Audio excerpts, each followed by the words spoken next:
So joining us today is Pastor Carl Brewer. He's a pastor based in New Jersey, and I just wanted to add him to this conversation. So thank you so much for joining us, Pastor Carl Brewer. Thank you for having me. Awesome. So for our viewers who may not know you, can you first tell us a little bit about your background?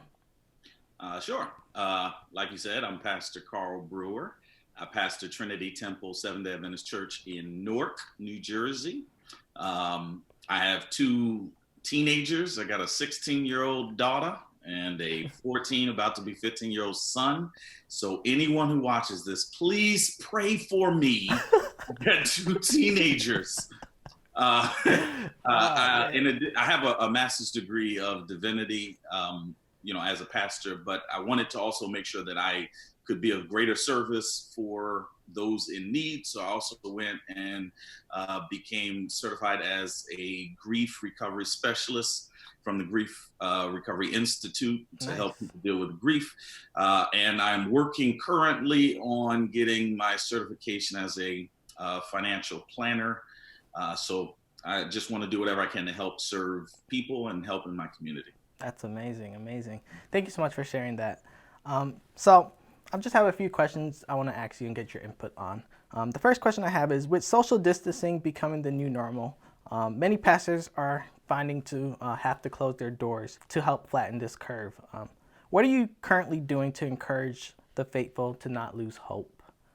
I think that one of the great benefits of being a part of a faith community, whether it's a Christian church or just any religious community, is that you have a built-in community. If you are involved in your church and people know you, you're connected to people, people naturally check in on each other. So I think in a time where so much of society is fragmented and people don't have as much interaction at work, where they may or may not actually be friends with coworkers, that's just where they get to socialize. But a church gives you a sense of family in this time. And so we've encouraged our members to call each other. We especially assigned our leaders to check in on our seniors if they need things. We have our deacons who will go shopping and help with those sort of needs that they may have. And we've obviously set up, like every church, we got Zoom, everything, youth chat rooms and Bible studies and prayer service and all the rest of that, so that we can just have a sense of community and stay connected. And people have more time in their hands, so people are calling each other, texting each other, and checking in with each other. So this pandemic is especially tough on seniors who use and rely a lot of their connections through church. What suggestions or avenues are you using or implementing to help your seniors stay connected? From the very beginning of this pandemic, we realized that seniors would especially be hit hard from the lack of having the building as center of church life, because it is often where seniors get a lot of social interactions. And we realized that, utilizing technology such as Zoom and social media platforms probably would not connect as well with many of our seniors who may not be as tech savvy and who may not be on social media platforms. So one of the things we did, we wanted to make sure that we checked in with our seniors. So every single week, our seniors get a call just to get a check-in from one of our leaders. And if they have any needs, then someone will go shopping for them, et cetera.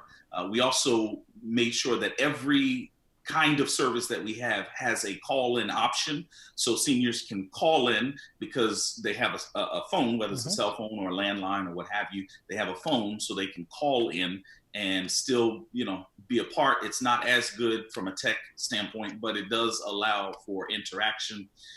We have also, I've also seen churches try to have like drive-by visits, which I think is a great idea. We haven't implemented it, but I think it's a great idea, where even though you can't go in and physically visit with members, but you can go by the home of one of your seniors, sit in your car, and at least try to have some sort of interaction, physical interaction from a distance, keeping a distance, but you still get a chance to visit, just so that you can have some kind of face-to-face contact with members. It is a very difficult during this time because some don't have some might not even have internet connection, Right. and some don't have a lot of the technology to stay up to date on stuff. But we try to do the best we can.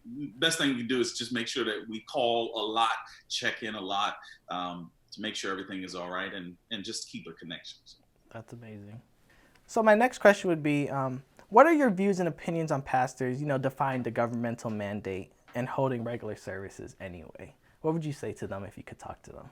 That is a very good question. I have a number of pastor friends of mine, and from the very beginning, it's been a debate about it. Most pastors, obviously immediately said, okay, close our doors. I do have one of my best friends who, called me and said, man, I think this is a problem, closing doors. I don't think we should shut down. It's it's a bad precedent of what it says about faith. I would say I kind of have a view both from the perspective of the pastor towards the government, as well as a pastor towards parishioners. As it relates towards the government, I would say that it troubles me. I am slightly troubled that the government feels liberated to consider churches non-essential. I think that is problematic. I think that for the government to close down religious institutions across the board, I think that is a problem. I think that it should be a guidance, a strong guidance. I think that government leaders very well could contact individual pastors who don't want to shut down and have a conversation. I think all of that would be great, but to have the government shut down churches, I personally have a problem. Having said that, as a pastor and having members, even if it wasn't a mandate, I would have still closed. And I think that churches and pastors, religious leaders should make that choice themselves based on their own situation and beliefs. But at the end of the day, I believe that the church is not a building. So closing a building does not close the church.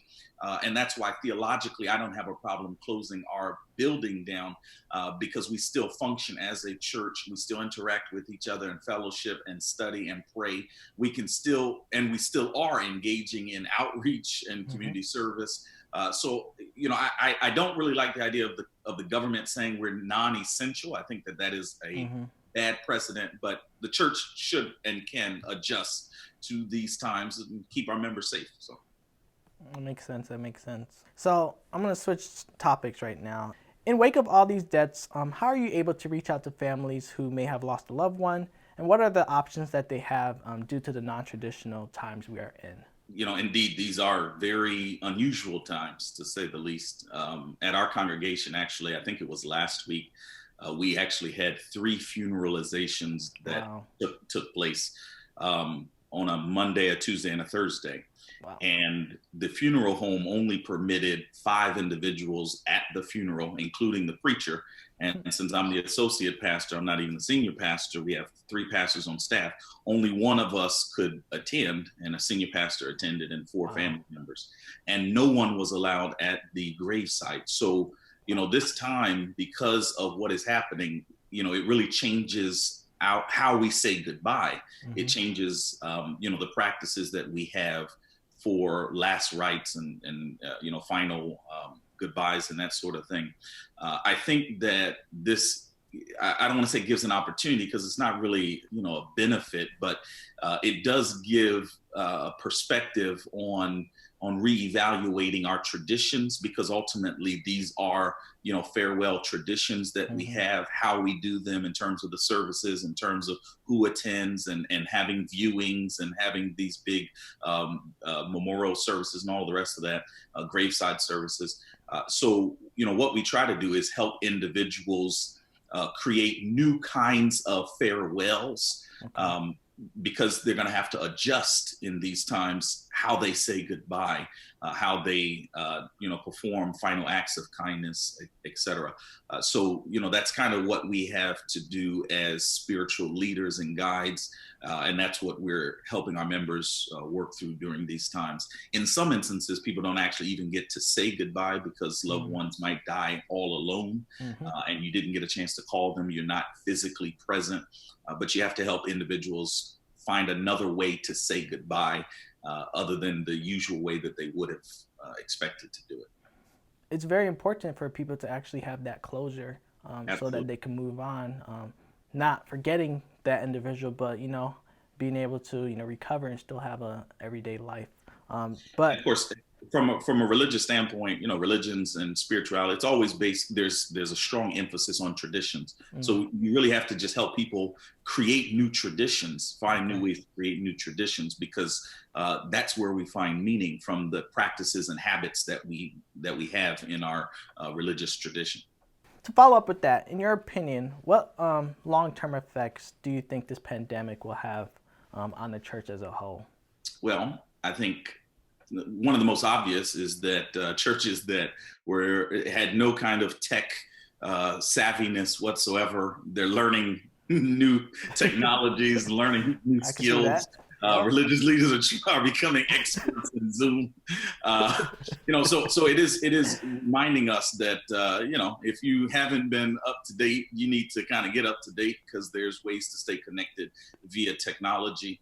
I think that we're also learning, what the church really means, Mm, because the church is not a building, and this is forcing us to get out of this building mentality. for sure. I think that the church sometimes becomes stale and forget that it's a part of a larger community, and this is a reminder that we are all one.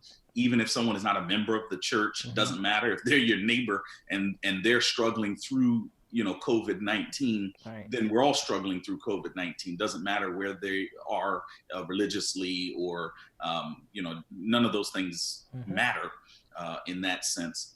I think that the church is there is a negative hit that I think that the church is going to take from this. I think that for many churches, um, the fact that the government has said church is non-essential, Right. and there wasn't as much of an uproar. I think that the church very well might be accepting its own irrelevance in too many Hmm. instances. I mean, you think about it. If a church, for example, is very active in housing the homeless, or in feeding the homeless, or in caring for those who are less fortunate, Hmm. the government would be foolish to say you're not essential. But because so many churches have not been very relevant in caring for the least fortunate, which is exactly what Jesus has called us to do, Hmm. and we can shut our doors, and so many individuals feel like nothing has been lost. Wow. Then I think that the church has relegated itself to just being a social club in far too many instances. Wow. I think that there's also going to be a challenge to us, and we have to really consider what we believe in terms of faith, and especially for faith traditions that believe in healings and things like that.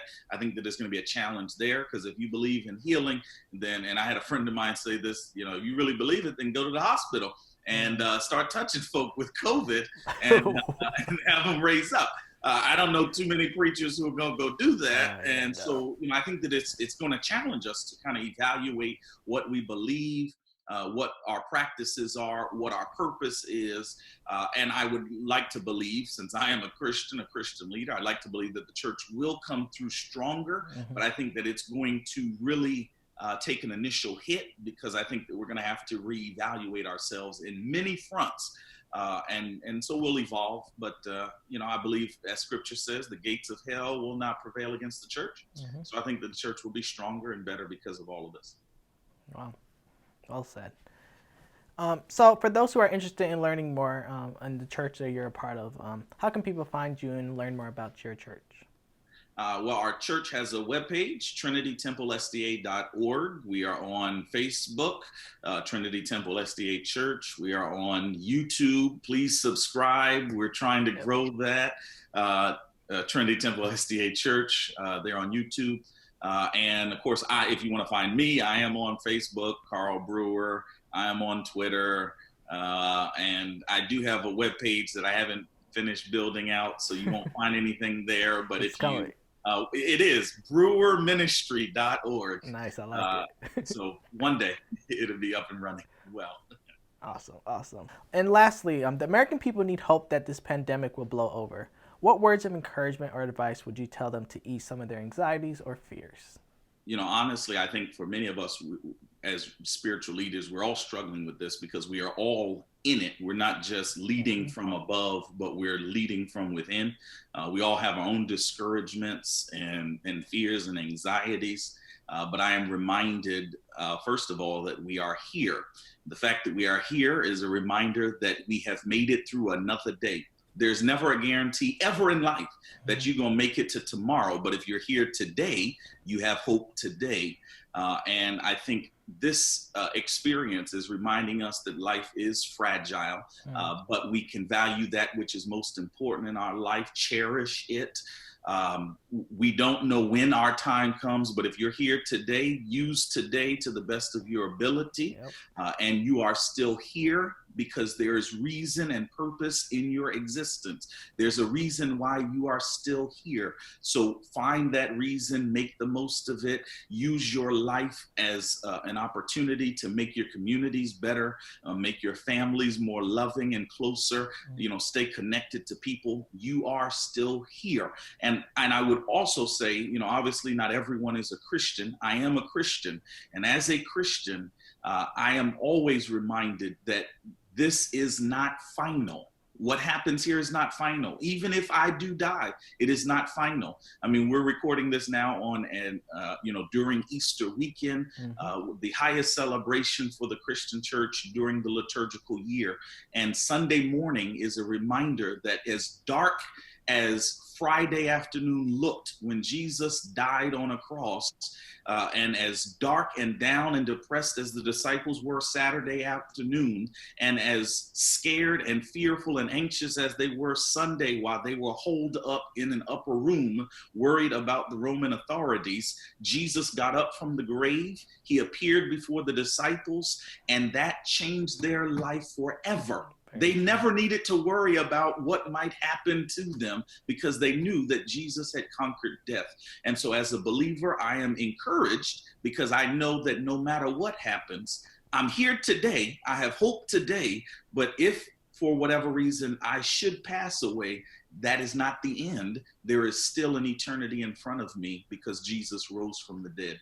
And so I have hope, and I believe that all of us have hope of a future in Jesus Christ. Amen. Awesome. Well, thank you again. I appreciate the time and effort you put into this interview and being willing to just participate. Absolutely. I am honored. I'm glad you would ask me, man. I'm honored.